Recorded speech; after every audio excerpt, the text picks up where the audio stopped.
So this is the second lecture on the salient feature of the Indian Constitution.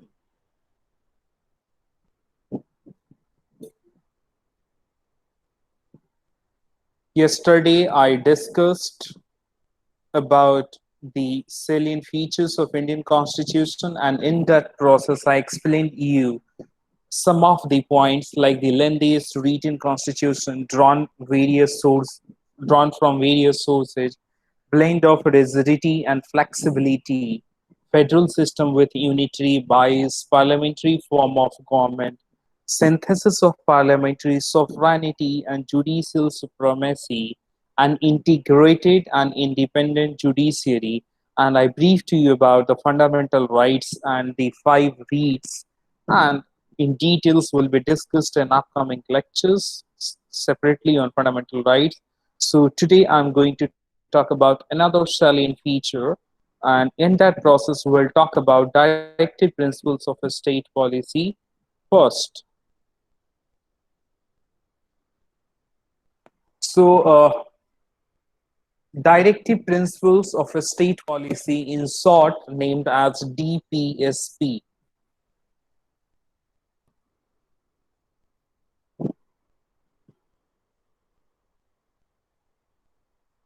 According to Dr. B.R. Ambedkar, directive principles of state policy is a novel feature of the Indian Constitution. DPSP is enumerated or mentioned in Part 4 of the Indian Constitution, and DPSP can be classified into three different categories on the basis of ideology. So, what all are the three ideologies in which the whole DPSP can be classified? One first is socialist, second one is Gandhian, and the third one is liberal intellectual. And we'll discuss more about that in the separate lecture on DPSP. The DPSP are meant for promoting the ideal of social and economic democracy. The main agenda of the DPSP, Directive Principles of a State Policy, was to promote the ideal of social and economic democracy. It seeks to establish a welfare state in India. Unlike the fundamental rights, the DPSP are non-justiciable in nature. If it cannot be provided to the people, you cannot approach to the court, as they are not enforceable by the courts for their violation. So that's why DPSP are non-justiciable and fundamental rights are justiciable. So can you tell me the differences between them? Why one is just, what do you mean by justiciable and non-justiciable? Yes.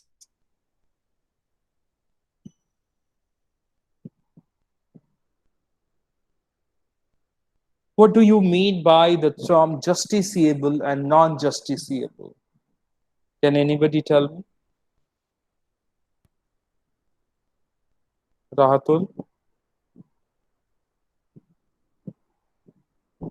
Is sir, justiciable is like uh, where the action is subject to trial, where I'm not clear with this topic, so I can't tell properly what would be the meaning. Okay, okay. Justiciable means what? If whatever the rights are mentioned, okay, in fundamental rights, okay, from article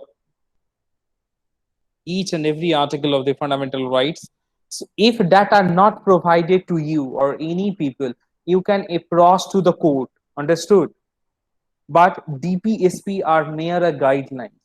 If that is not provided to you, you cannot approach to the court.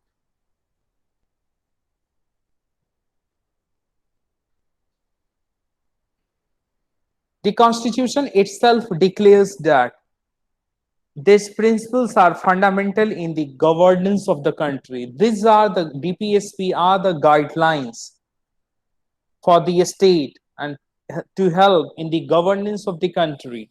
And it shall be the duty of a state to apply these principles in making laws.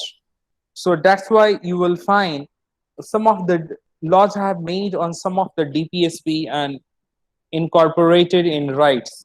So they impose a moral obligation on the state authorities for their applications. The real force sanction behind them is political. That is not public opinion. They thought when the nation will India will develop, then they have more capable enough to fulfill all these measures. So that's why they kept as a guideline for the state in the DPSP. In the Minerva Mills case of 1980, Minerva Mills case, the Supreme Court held that the Constitution of India is founded on the bedrock of the balance between the fundamental rights and DPSP. This much, and then we'll move on to another point, that is fundamental duties. Along with the right, we have certain duties. So we have fundamental rights, also fundamental duties. The original constitution did not provide for the fundamental duties of the citizen. Originally, it was not the part of the constitution.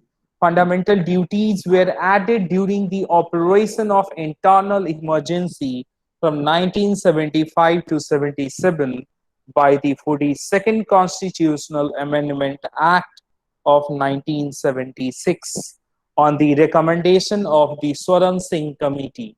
So these fundamental duties were incorporated in the Constitution on the recommendation of the Swaran Singh Committee by the 42nd Constitutional Amendment Act of 1976 and the 86th Constitutional Amendment Act of 2002 added one more fundamental duties.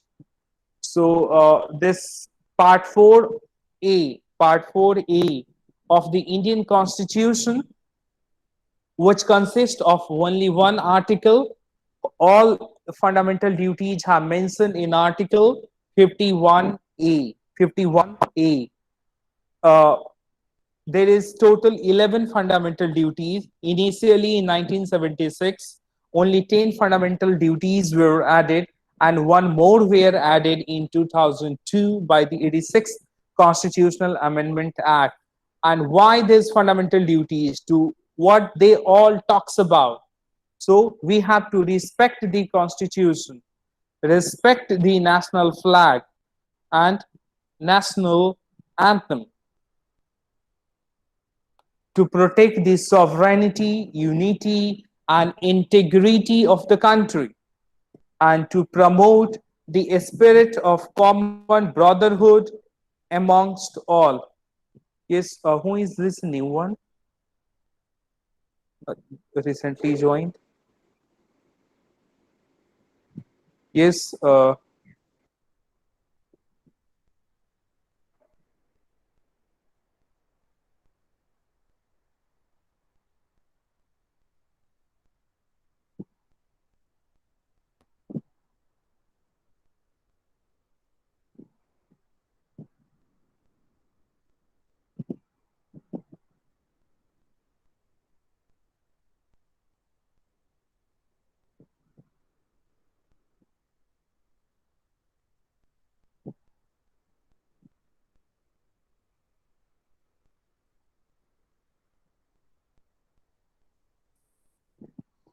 okay.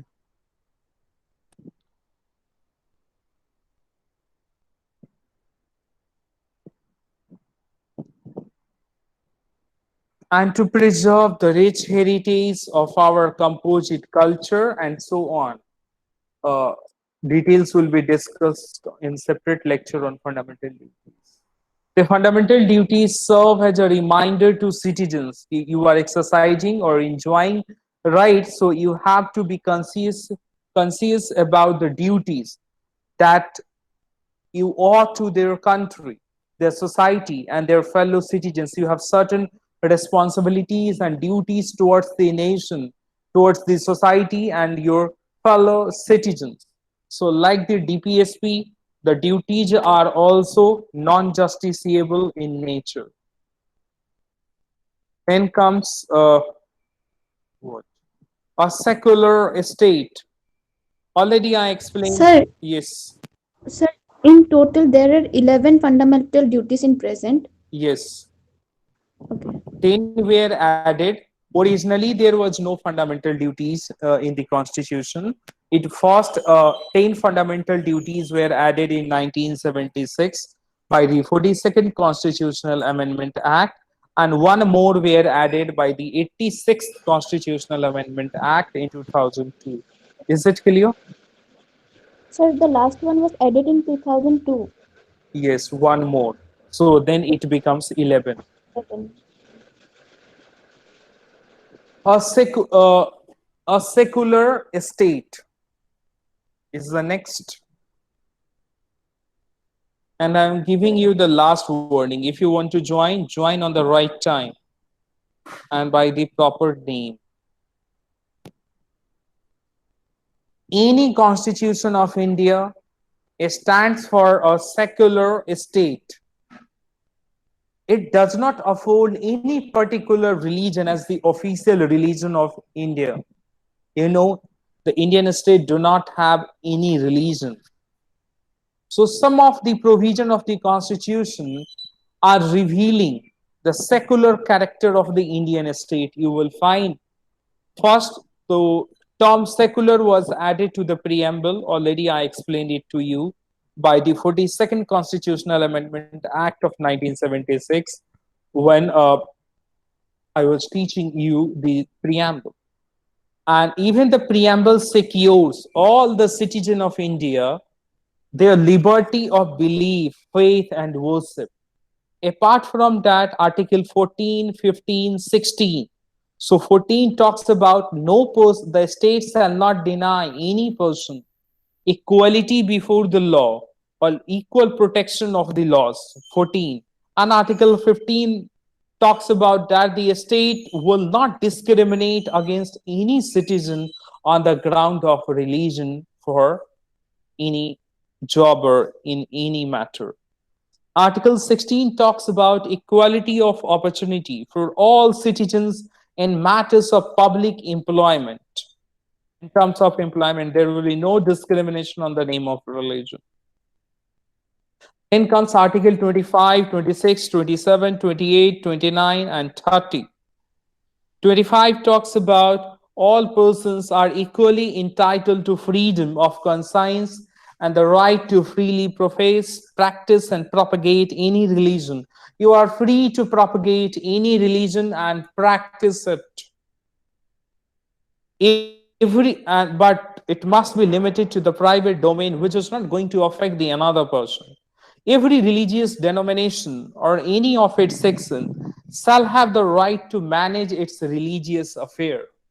Article 26 is giving the right to the minorities to administer the religious affairs. Article 27, no person shall be compelled to pay any taxes from the promotion of a particular religion. 28, no religion instructions shall be provided in any educational institutions.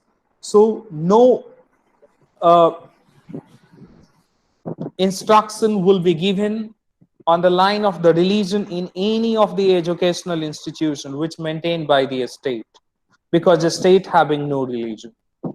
Then comes Article 29, which says any section of the citizen shall have the right to conserve its distinct language, script, and culture. So, on the basis of that, they can preserve their language, script, and culture. And Article 30 is giving the right to all the minorities to establish and administer educational institutions of their choice. And then comes Article 44.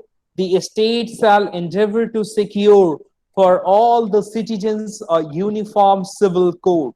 So there will be not no bias. Everyone will be treated equally. But this is DPSP, Uniform Civil Code. Till the moment it has not become the compulsory as a right, fundamental right, or the so for the same kind of the things, there will be one lodge. whether it's related to marriage or anything. There will be one norms like the other countries, and the our constitution makers have given the time. So by that time the people were more inclined, the atmosphere was not right at that point of the time because of the division of the country on the line of the religion. So they decidedly, once the issue will settle down after a few years, they will make the uniform civil code. But since the independence of 75 years, uh, 47, 50 to 70, 73 years. We have more than 7 decades. We have we won't be able to create the uniform civil code. The Western concept of secularism connotes a complete separation between. So the idea of the secularism, already I briefed you while teaching the preamble, are having the variants, the Western concept of secularism and Indian concept of secularism. So the Western concept of secularism says a complete separation between the religion and the state. There will be the clear cut line between the religion and the state. So the religion refers to the church and the state refers to the politics, having no mingle between the religion and the politics. This negative concept of secularism is inapplicable in Indian situation where the society is multi-religious. But in the West, it's homogeneous. The one religion is there, that is Christianity. So the Indian Constitution embodies the positive concept of secularism. So the Western concept of secularism is the negative, because not to interfere. In India, the Indian concept of secularism is positive, that is, giving equal respect to all religions or protecting all religions equally. The equal respect will be given to all the religions, and the protection to all, equally protection will be given to all the religions. The constitution has also abolished the old system of communal representation, that is reservation of seat in the legislature on the basis of religion, and this provides for the temporary reservation of seats for the scheduled caste, scheduled tribe to ensure adequate representation to them. So then comes universal adult franchise. The Indian Constitution adopts universal adult franchise as a basis for the election to the Lok Sabha and state legislative assemblies. Every citizen who have attained the age of 18 years have a right to vote without any discrimination on the line of caste, color, creed, religion, sex, literacy, wealth, and so on. No bar. Just you have achieved the age of 18 years and you are entitled to vote. The voting age was initially 21 years and it was reduced to 18 years in 1989 by the 61st Constitutional Amendment Act of 1988.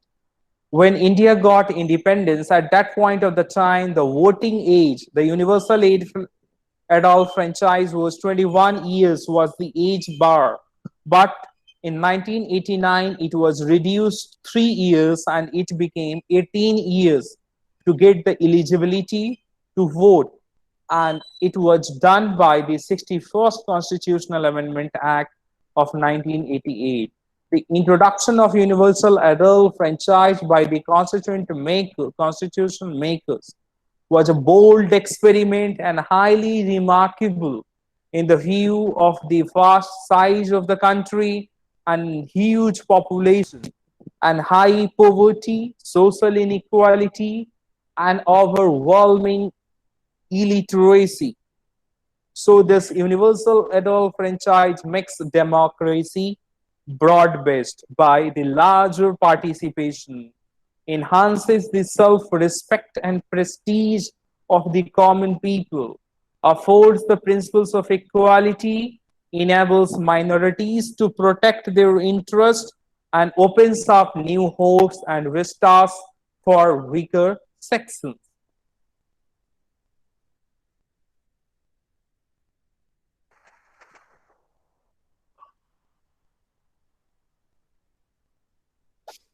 So the next feature is single citizenship.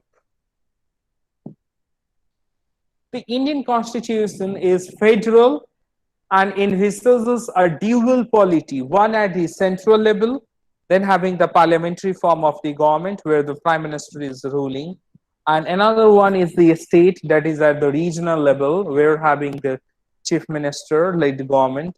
It provided for only a single citizenship. So in India, having just one citizenship, that is of a nation, not a state, a particular region unit, and that is the Indian citizenship. The countries like United States of America, each person is not only a citizen of the America, but also a citizen of the particular states to which belongs. In USA, having 50 states, and suppose you are the native of New Jersey, then you have the citizenship of New Jersey and as well the United States of America dual citizenship. This owes allegiance to both and enjoy dual sets of right, one conferred by the national government and second by the state government. But in India, all citizens, irrespective of the state in which they are born or reside, enjoy the same political and civil rights of the citizenship all over the country, and no discrimination is made between them earlier, except in few cases. Just like you are residing in the tribal areas, which comes under the fifth and the sixth schedule of the Indian Constitution, and previously in the region of Jammu and Kashmir, but not now because it's the it this repealment of this article 35A and abrogation of article 370, but still having certain that residency clause for 10 or 15 years to become the native. Despite the constitutional provision for a single citizenship and uniform rights for all the people, India has been witnessing the communal rights, class conflict, caste war, linguistic clashes, and ethnic dispute. This means that the cherished goal of the constitution makers to build an united and integrated Indian nation has not been fully realized. Any question?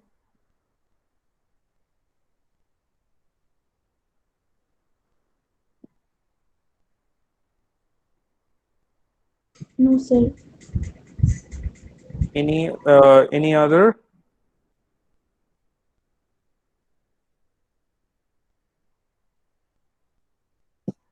So the next we are going to talk about the independent bodies.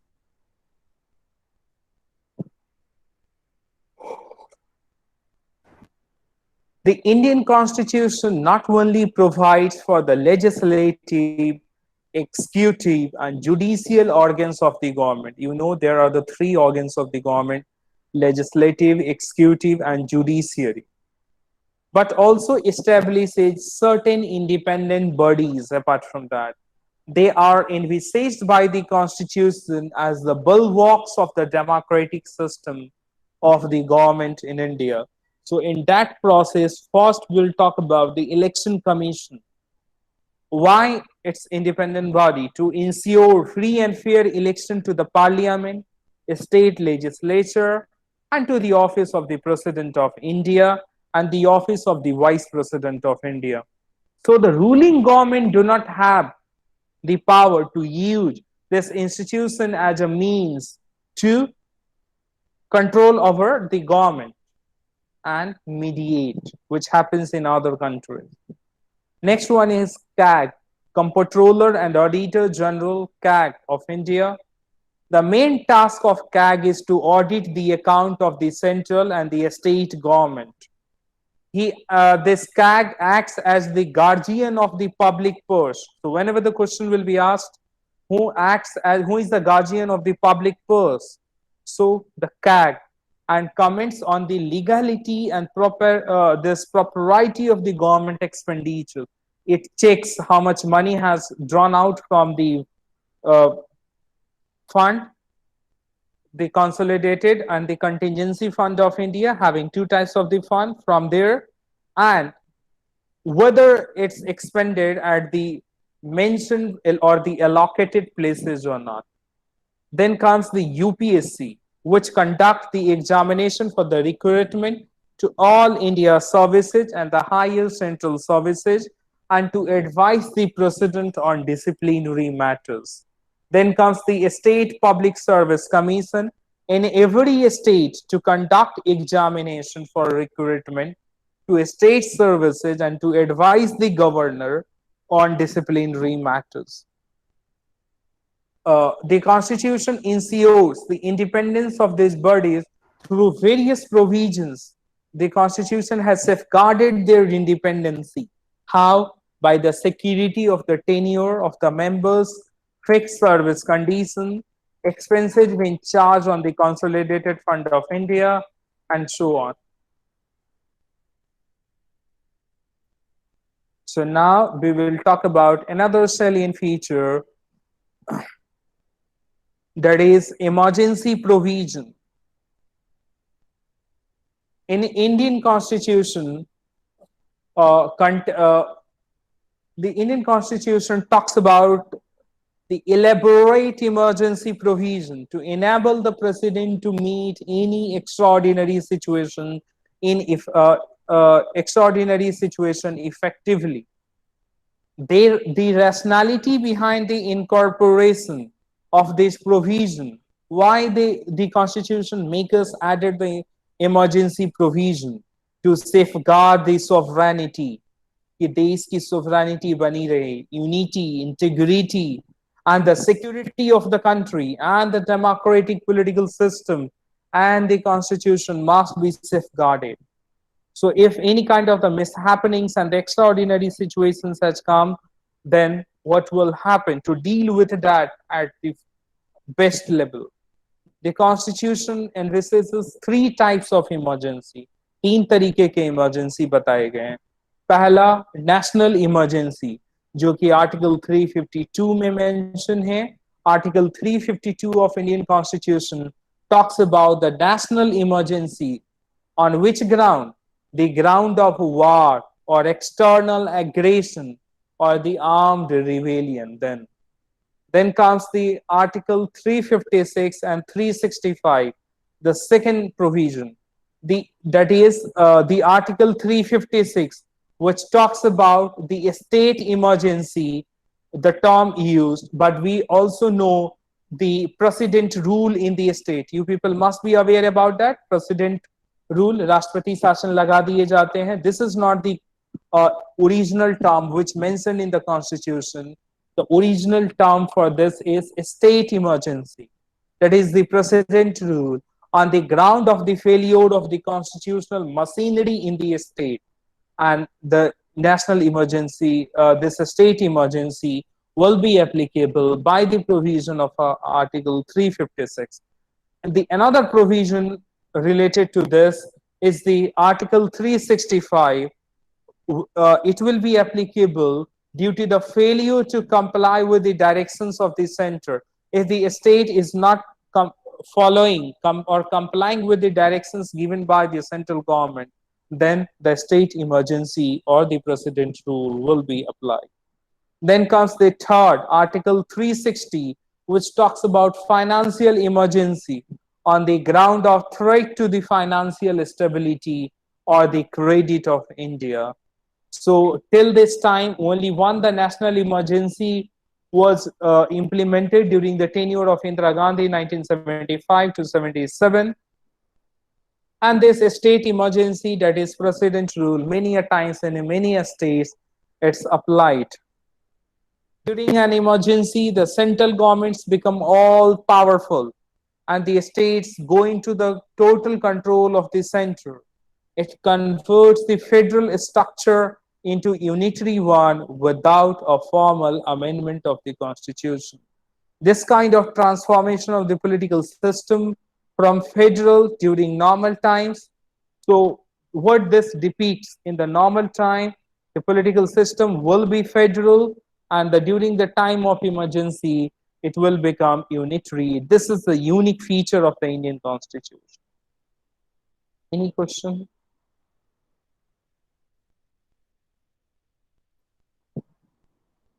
Is it clear to everyone? Yes, sir. Okay. So then we are going to talk about this three-tier government cooperative system.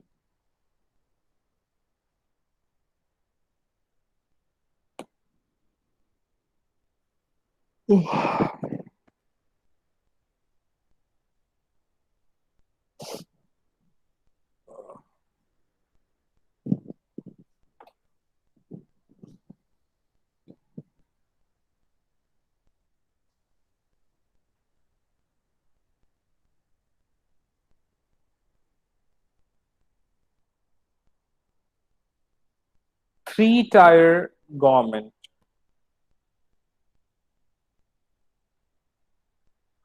Originally, when the constitution were made, like any other federal constitution, provided a dual polity and contained provision regard to the organization and powers of the center and the state. So at the union level having center and at the regional level state. Later, the 73rd and the 74th Constitutional Amendment Act of 1992, 73rd and the 74th Constitutional Amendment Act of 1992 have added a three-tier of government. Earlier having two, now it's become three, and the third tier is the local government, which is not found in any other constitution of the world. The 73rd Amendment Act of 1992 gave constitutional provision to the panchayat as the ruler local government by adding a new part, that is part 9, and the new schedule 11 to the constitution. Similarly, the 74th Constitutional Amendment Act of 1992 gave constitutional recognition to municipalities in the urban for the urban local governments by adding a new part, that is 9A, and a new schedule, that is the 12th schedule of the Indian Constitution.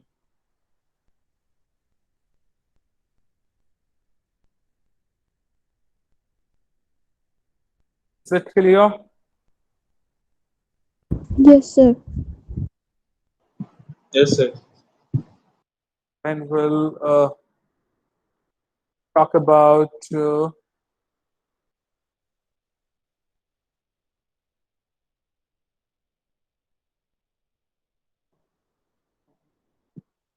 cooperative societies.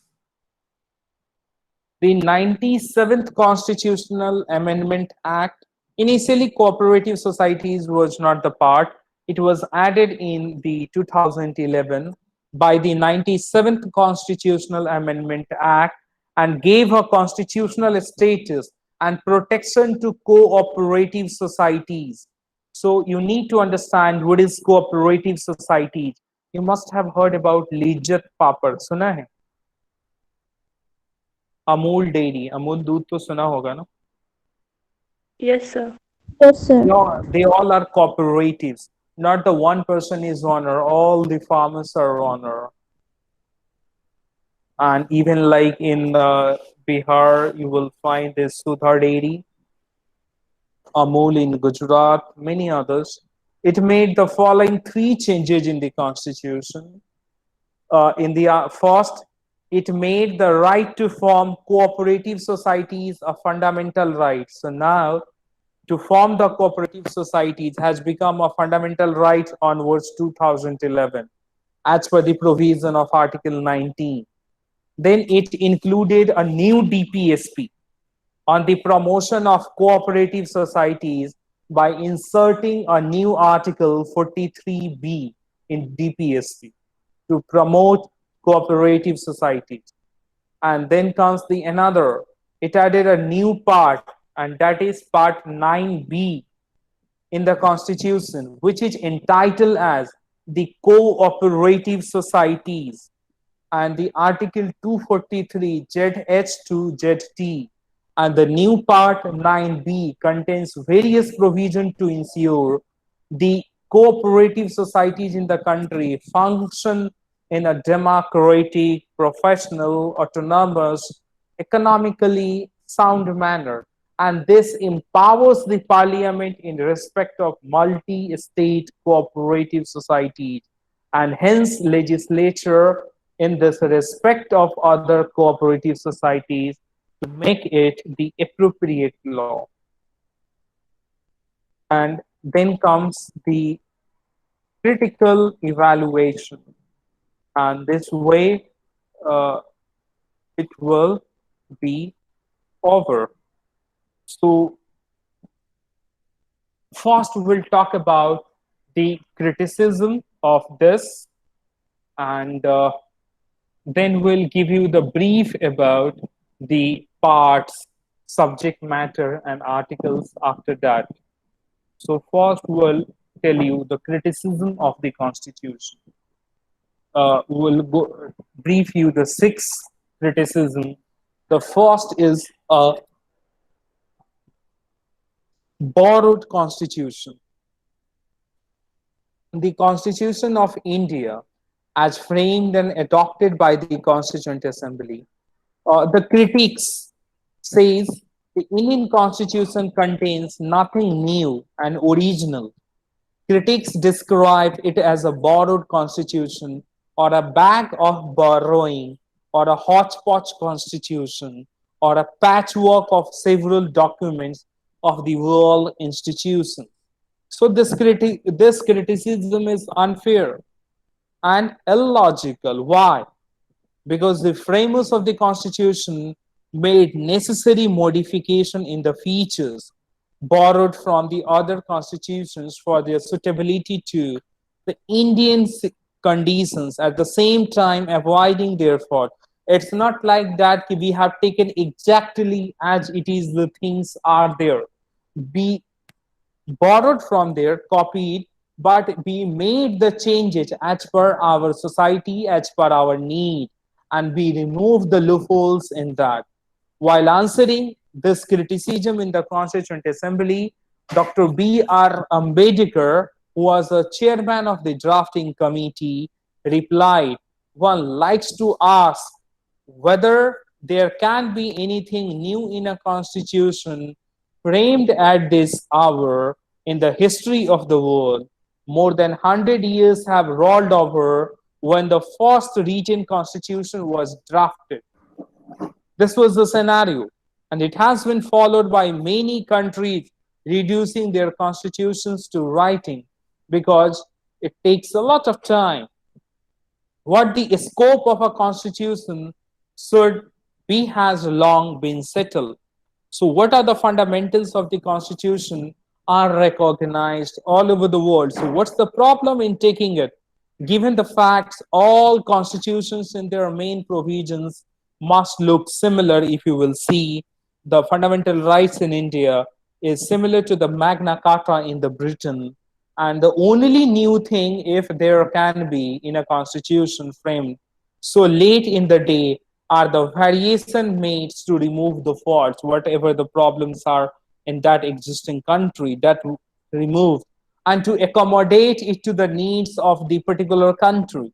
The charge of producing a blind copy of the constitution of other countries is based, and Ambedkar said, I'm sure, on an adequate study of the constitution.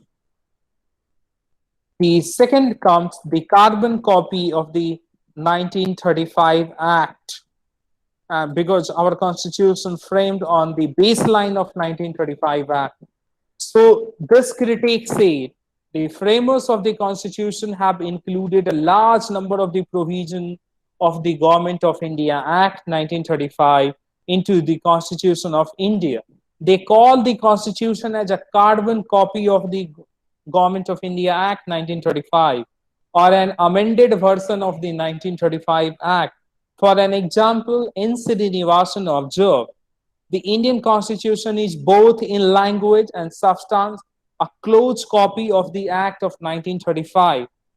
And another scholar, Sir Ivor Jennings, who was a British constitutionalist, said the constitution derives directly from the Government of India Act 1935, from which many of its provisions are copied almost textually.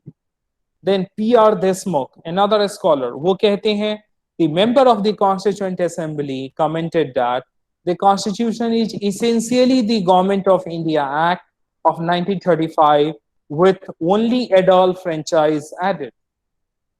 The same Dr. Ambedkar answered while replying to all these following criticism in the Constituent Assembly. As I'm telling you, the same word which Dr. Ambedkar used, as the accusation that the draft constitution has reproduced a good number of the provision of the Government of India Act 1935, I make no apologies. There is nothing to be ashamed of in borrowing. अगर कुछ अच्छा है तो उसे borrow करने में कोई शर्म की बात नहीं. It involves no plagiarism. Nobody holds any patent rights in the fundamental ideas of a constitution. What I am sorry about is that provision taken from the Government of India Act 1935 relate mostly to the details of administration. Then move on to the third criticism, un-India or anti-India. So what the critics say, the Indian constitution is un-India or anti-India. Why? Because it does not reflect the political tradition and the spirit of India. The critics said that the foreign nature of the constitution makes it unsuitable to the Indian situation or workable in India. In this regard, K. Hanumantaiah, a member of the Constituent Assembly, commented in the assembly only, we wanted the music of Veena or sitar, but here we have the music of an English band. So he said, हम चाहते हैं music कैसा, वीणा बजे या sitar, but जो हमारे पास है वो है English band. So that was because our constitution makers were educated that way, because they got the English education and aware about the liberal traditions and the democratic ideals. Similarly, Loknath Mishra, who was also a member of the Constituent Assembly, criticized the constitution. Why? Because it is a Slavish imitation of the West, much more a Slavish surrender to the West. Lakshmi Narayan Sahu also observed, who was also a member of the Constituent Assembly, the ideals on which this draft constitution is framed have no manifest relation to the fundamental spirit of India. The constitution would not prove suitable and would break down soon and after being brought into operation. So we'll talk about the critics say it's an anti-Gandhian constitution, un-Gandhi constitution. Why? Because it does not contain the philosophy and the ideals of Mahatma Gandhi, who was the father of the Indian nation. And this critique says the constitution should have been raised and built upon the village panchayat and the district panchayat. Later on, it came by the 73rd and the 74th Amendment Act, but not initially. K. Hanumantaiah said that is exactly the kind of the constitution Mahatma Gandhi did not want and did not envisage. And T. Prakasam was the member, and he said, attributed this lapse to Ambedkar, non-participation in the Gandhian movement and the antagonism towards Gandhian ideas. ये सिर्फ ऐसा सिर्फ इसलिए हुआ क्योंकि गांधी अंबेडकर जो हैं वो महात्मा गांधी के मूवमेंट में पार्टिसिपेट नहीं किया और वो गांधीयन आइडियल्स के अगेंस्ट में. Fifth is the size. Comment critics related to the size of the constitution. And critics say it's a lengthy and the elephant size. Why? Because it's so too bulky, too detailed, and contains so many unnecessary elements. Sir Ivor Jennings, a British constitutionalist, stated the provisions borrowed were not always well selected, and that constitution, generally speaking, was too long and complicated. H.B. Kamath was also a member of the Constituent Assembly, said, the emblem and the crest that we have selected for our assembly is an elephant. It is perhaps in consonance with that our constitution too is the bulkiest and the world has produced.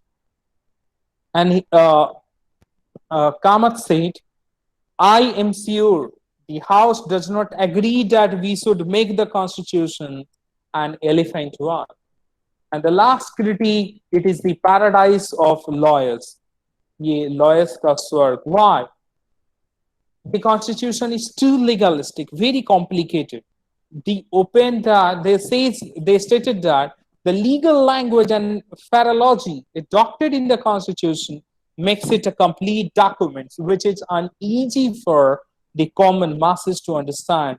So, Sir Ivor Jennings called it a lawyer's paradise. H.K. Maheshwari stated the draft tends to make people more litigious, more inclined to go to law court, less truthful, and less likely to follow the method of truth and nonviolence. If I say, in the words of Maheshwari, the draft is really a lawyer's paradise. It opens up vast avenues of litigation and will give our able and indigenous lawyers plenty of work to do. Another member of the Constituent Assembly, P.R. Desmokshe, in his own words, I'm telling you, I should, however, like to say that the draft of the articles that have been brought before the House by Dr. Ambedkar seems to my mind to be far too ponderous, like the ponderous tomes of a law manual. A document dealing with a constitution hardly uses such of paddling and such of verbiage. It is difficult to them to compose a document which should be, by mine, not a law manual, but a socio-political document, a vibrating, pulsating, and life-giving document. But to our misfortune, that was not to be. We have been burdened with so much of words and words which could have been very easily eliminated.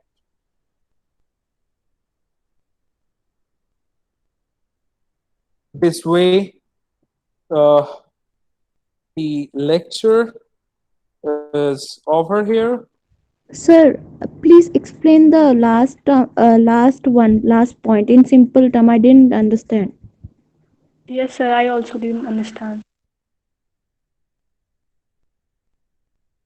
Uh, what I said.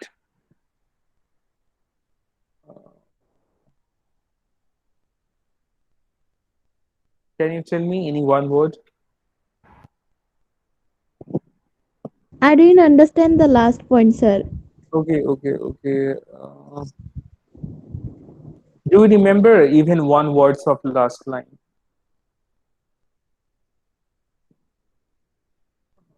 Okay. I said it was misfortune.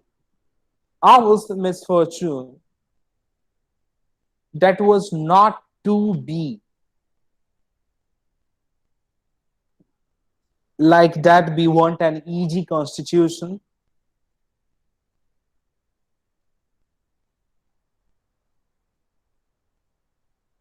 and we have burdened with so many words, and only words and words and words, so many words, and it must be eliminated by it must be eliminated easily, but we haven't done that. Is it clear? Yes, sir. Because in the very beginning, I told you how many words? More than 80,000 words.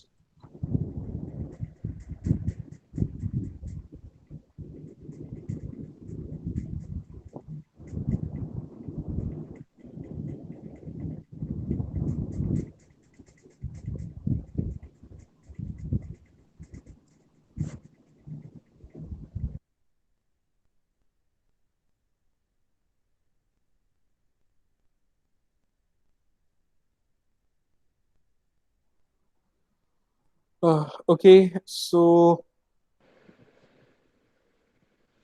this is This the, is the, as I told as I you, told you, the parts the of the parts of the Indian. Indian Constitution. So, how many parts you will find? One, two, three, four. The first part of the Indian Constitution deals with the Union and its territory from Article 1 to 4. The second part deals with citizenship from Article 5 to 11. And third part deals with fundamental rights, Article 12 to 35. Part 4 deals with DPSP, Article 36 to 51. And the part 4A deals with fundamental duties, and all the fundamental duties are mentioned in only one article, that is Article 51A. Then comes the part 5, which talks about the union government, and Article 52 to 151. And in that part 5, you will find the five chapters. The first is the Union Executive, Article 52 to 78, then Parliament, all the stuffs related to Parliament mentioned in Article 79 to 122, then the legislative powers of President, Article 123, then the Union Judiciary has mentioned in Article 124 to 47. Then in Chapter 5 of the Part 5, CAG were mentioned in Article 148 to 151. Then comes this Part 6, which talks about deals with the state government, which mentioned in Article 152 to 237.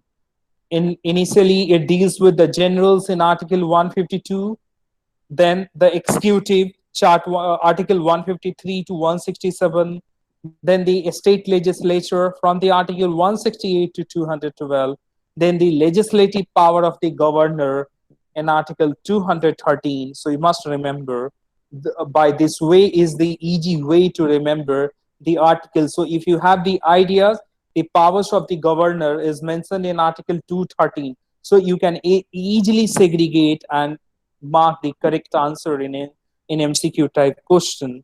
And the powers of the high courts are mentioned in Article 214 to 232. If you know it is in the range of 214 to 232, easily you can use the elimination method and answer the rightly. Then the subordinate courts, their power and function mentioned in Article 233 to 237.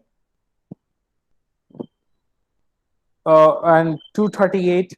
And then comes the part 7, which talks about the estates in the part B of the first schedule, but it was deleted. So nothing is there in part 7. Part 8, which talks about the union territories, and is in which mentioned in article 239 to 242. Then comes part 9, which talks about panchayat and all the things mentioned in article 243 to article 243O. Then comes part 9A, which talks about the municipalities and the articles 243 का P से लेके 243 का ZG तक. uh, Part 9b, the cooperative societies, which added by the in 2011. Uh, it mentioned in Article 243 ZS to ZT. So these are the Part 9b. Part 10, which talks about schedule and the tribal area, which mentioned in Article 244 to 244A. Particle 11 talks about the relation between union and the state, which mentioned in Article 245 to 263, and in that the legislative relations in 245 to 55, and administrative relation 256 to 263. And then part 12, which talks about finance, property, contract suits, which mentioned in Article 264 to 300A.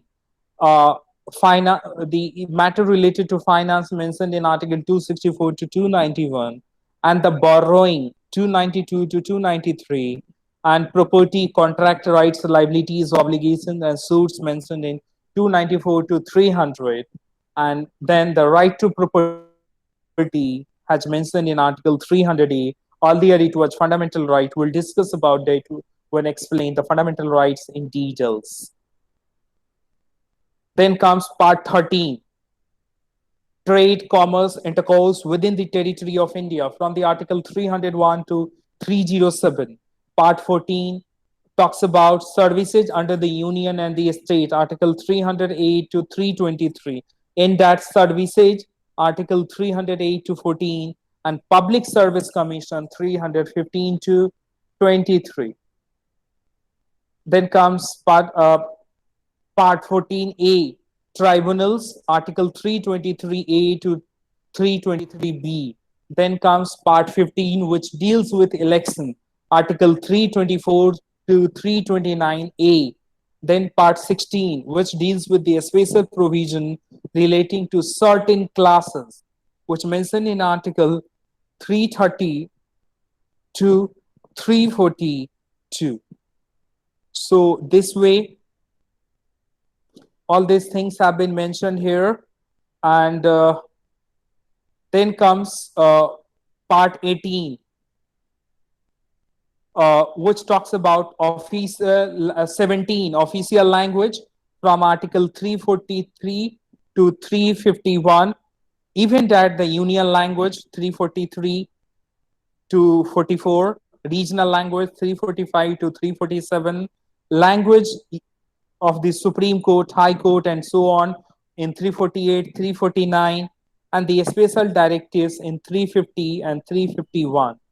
Then comes Part 18, which deals with the emergency provision, Article 352 to 360. Then comes miscellaneous 361 to 367. And then comes the amendment of the Constitution, which mentioned in Part 20 in the Article 368. And then comes this Part 21, temporary, transitional, and special power, which mentioned in Article 369 to 392. And then Part 22, short title, commencement, authoritative text in Hindi, and repeals 393 to 395. So these were the things you can see on the screen. The sources of the Constitution. I will share the PPT. You can look into that, and I'm not going to tell you this because already you know all those things. From which country, which things have been taken away. The major sources of the Constitution are the Government of India Act, the British Constitution, USA Constitution, Irish Constitution, Canadian Constitution, the Australian Constitution, and the Weimar Constitution of Germany, and this Soviet Constitution. So, by this way, the lecture over this